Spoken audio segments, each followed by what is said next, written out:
G'day, Grant Norsworthy here with morethanmusicmentor.com. Your name's not More Than Music Mentor. Your name is Dave Wright. Yeah, hello, I'm Mr. Mentor. Yeah. So this is Dave Wright, wonderful sound technician, audio engineer, sound guy, whatever we say, and author of a book called Sound in the Gospel, especially if you're involved with church music, audio teching. You should check that book out. But Dave and I have been doing a lot of these More Than Music workshops together, and I consider myself the person who mainly works with the instrumentalists and the singers, and you would mainly be working with the technicians, right? Yep. But we really try to help churches communicate better. In fact, not even seeing it as being two separate entities. We've got to really feel like that we're all in this together. Yep, We're all trying absolutely. to craft this sound and help people engage through the music with God and with each other. So we try and help, especially those instrumentalists and singers who are on the platform, communicate better with the technicians, and you help the technicians communicate better with those on the platform.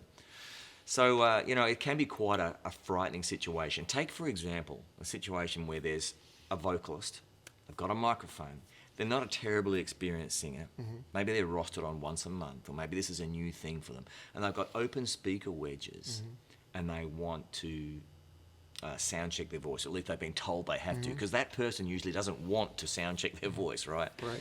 Yeah, they feel it can be a moment where there's no other sounds happening. They're being asked to check a microphone, and it can be fearful. I remember early in my singing time, that was a scary moment.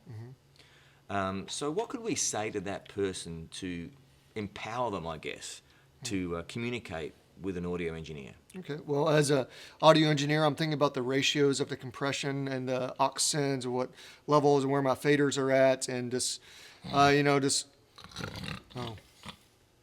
No. We don't need to talk about any of that. So we've got to find language. We're trying to find language where it's the person who doesn't know about all this stuff knows how to communicate. Yeah, absolutely. So we've got to start with, I think if someone has what it takes to be invited to be on the platform with a microphone, then we have to be able to sing through our microphone at that performance level, but then listen to the sound that's coming out of these wedges and find out, really think about it. Even close your eyes. That helped me a lot. I'd close my eyes and I'd listen to that sound and say, does that sound like my voice when I'm in the shower? Does it sound natural? Or does it sound different than natural? Yeah. And I may not know how to say, well, it's a little bit pokey in the 4K, or can I take a little bit more 5K? Can you reduce by about 0.2 dB? Right.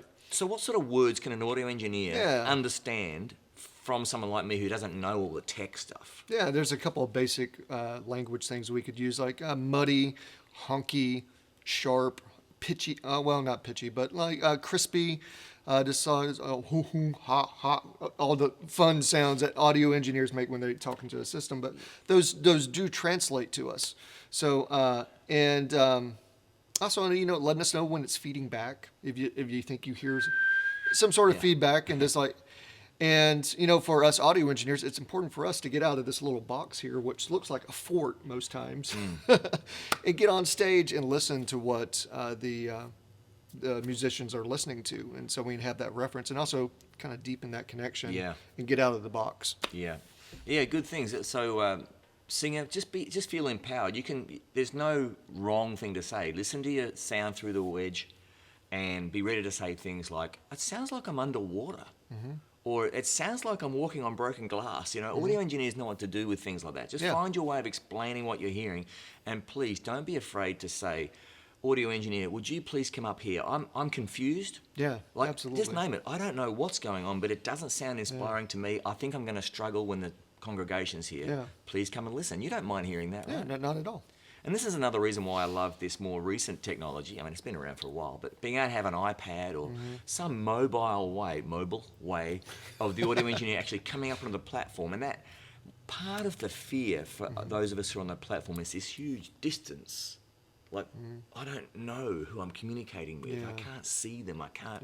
So please, audio engineers, take advantage of that. Wouldn't you say that's a good thing to do? Yeah, use that talk back, and and talk with the band, interact with them, make some jokes.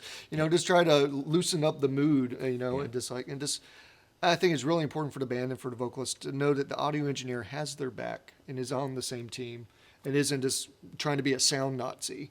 Yeah, You yeah. know, just like we're collaborating artists, trying to work together to create, you know, the biggest picture of Jesus that we can. Yeah. So, So yeah, audio engineer, please work from your side to connect more deeply. Come up to the platform, be conversational, be known, and instrumentalist singers, let's lean towards and see ourselves as all one team, because that's what we are.